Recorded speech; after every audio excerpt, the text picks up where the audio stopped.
अस्सलाम वालेकुम दोस्तों, मैं इसमतुल्लाह और आपको चैनल ईबी वर्ल्ड में खुशामदीद। दोस्तों, आज की लेक्चर में हम बात करेंगे अबाउट अल्लामा इब्न खल्दून साहब कि अल्लामा इब्न खल्दून साहब कौन थे, उसके अचीवमेंट क्या थे, उसका असल नाम क्या था वगैरह। दोस्तों, ये टॉपिक भी इंटरव्यू और टेस्ट दोनों लिहाज से इक्वली इंपॉर्टेंट है। अल्लामा इब्न खल्दून साहब is considered as a great religious scholar, historian, politician, scientist, jurist, ecologist, economist, environmentalist and a great philosopher as well as an excellent teacher. Basically दोस्तों, अल्लामा Ibn Khaldun साहब एक अजीम मुस्लिम आलमी दीन, मुअर्रिख, साइंसदान, सियासतदान, माहिर इमरानियात, माहिर मौशियात, माहिर माहौलियात, फलसफी और एक अजीम उस्ताद थे। दोस्तों, अल्लामा इब्न खल्दून साहब की अगर टाइम पीरियड की बात की जाए तो अल्लामा इब्न खल्दून साहब 1332 को त्यूनिस में पैदा हुए और 1406 को मिस्र के शहर कायरा में इंतकाल हुआ। दोस्तों, आते हैं अल्लामा इब्न खल्दून साहब की एजुकेशन एंड अचीवमेंट्स के बारे में।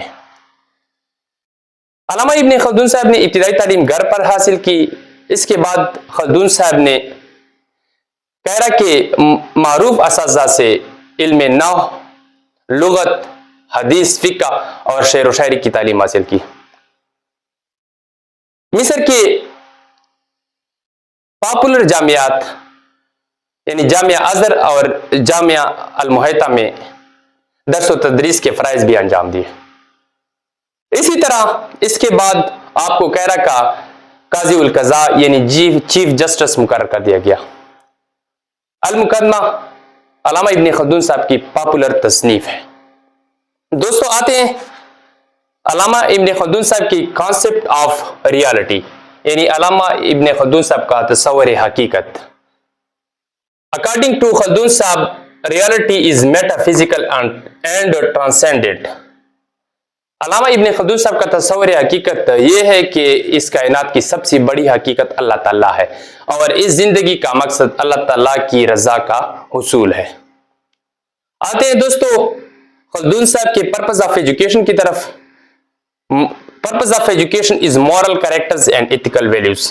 अल्लामा इब्न खल्दून साहब के मुताबिक तालीम का सबसे बड़ा मकसद रज़ाई इलाही का उसूल है यानी अल्लाह's विल। इसके बाद हक़ाइक़ की तलाश यानी अल्लाह ताला की ज़ात को पहचानना और अपनी ज़ात को पहचानना। इस्लामी तालीमात से आगाही, इंसानी शख्सियत की नुशनुमा, इंसानी अक़दार का फ़रोग़, दुनिया और आखिरत की कामयाबी, दानिशमंद और अहले फ़िक्र अफ़राद तैयार करना, बकाए नस्ल इंसानी और माशी ज़िंदगी का इस्तेहकाम मकासद तालीम है।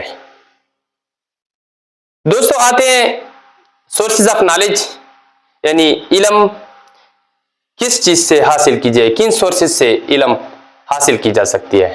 Sources of knowledge according to Allama Ibn Khaldun is empirical observations and logical reasonings, but most authentic is the revelation. Allama Ibn Khaldun के मुताबिक हवासे खमसा से हासिल शुदा इल्म सती और इब्तिदाई होता है। हवासे खमसा से हासिल शुदा इल्म से मार्फत की मंजिल हासिल नहीं की जा सकती। मार्फत की मंजिल और आला इल्म सिर्फ वही के जरिए हासिल की जा सकती है। दोस्तों, नेक्स्ट आते हैं कॉन्सेप्ट ऑफ वैल्यू यानी अल्लामा इब्न खल्दून के मुताबिक तस्वुर कदर क्या है। अल्लाह's विल यानी रज़ाए इलाही का उसूल तस्वुर कदर है खल्दून साहब के मुताबिक।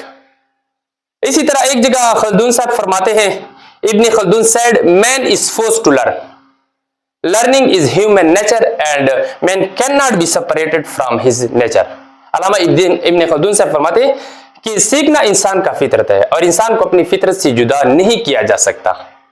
जिस तरह इंसान लिबास, खुराक और रिहाइश के लिए तगोदो करता है, इसी तरह हुसूल इल्म के लिए भी क्या करता है, सफर करता है और मुसलसल सीखता रहता है। दोस्तों, आते हैं division of knowledge. According Allama Ibn Khaldun divided knowledge into two categories, imitative knowledge यानी नकली उलूम। नकली उलूम से मुराद वो उलूम जो इंसान की तख्लीकी सलाहियतों का नतीजा नहीं होता यानी उसके तख्लीकी सलाहियतों का इसमें कोई अमल दखल नहीं होता, जिस तरह कुरान, हदीस, फिक्का, तफसीर वगैरह। जबकि सेकंड कैटेगरी हमारे पास है रैशनल नॉलेज, उलूम अकली। अकली उलूम से मुराद जिसको इंसानी قوت اور تخلیقی صلاحیتوں سے حاصل کیا جا سکتا ہے، یعنی اس کا عمل دخل ہوتا ہے اس میں ہمارے پاس ہیں طب، انجینئرنگ، فلسفہ ایٹسٹرا۔ دوستو آتے ہیں ابن خلدون کی ٹیچنگ میتھڈ کے بارے میں۔ He favours psychological method of teaching. علامہ ابن خلدون صاحب فرماتے ہیں کہ بچوں کو تعلیم اور معلومات ان کی قابلیت، صلاحیت اور قوت جاذب کو مد نظر رکھ کر دی جائے۔ سمجھنے کی صلاحیت کی مناسبت سے بچے کو سمجھانا چاہیے۔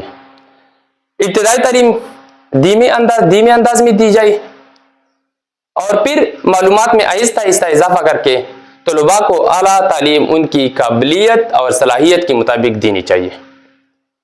نیکسٹ آتے ہیں دوستو کریکولم کے پاس، یعنی علامہ ابن خلدون صاحب کے مطابق کریکولم کیسا ہونا چاہیے۔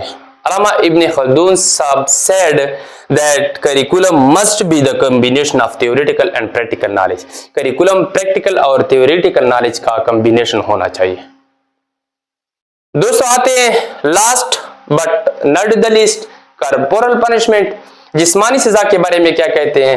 علامہ ابن خلدون صاحب جسمانی سزا کے سخت مخالف ہیں۔ وہ کہتے ہیں کہ جسمانی سزا سے بچے کی طبیعت بجھ جاتی ہے، ان کی زندگی سے خوشی ختم ہو جاتی ہے اور سیکھنے کا عمل ہمارے پاس کیا ہوتا ہے؟ رک جاتا ہے، یعنی بچے میں سیکھنے کی خواہش دم توڑ جاتی ہے۔ دوستو یہ تھا آج کا لیکچر، انشاءاللہ ملاقات ہوگی نیکسٹ لیکچر میں، تب تک کے لیے اللہ حافظ۔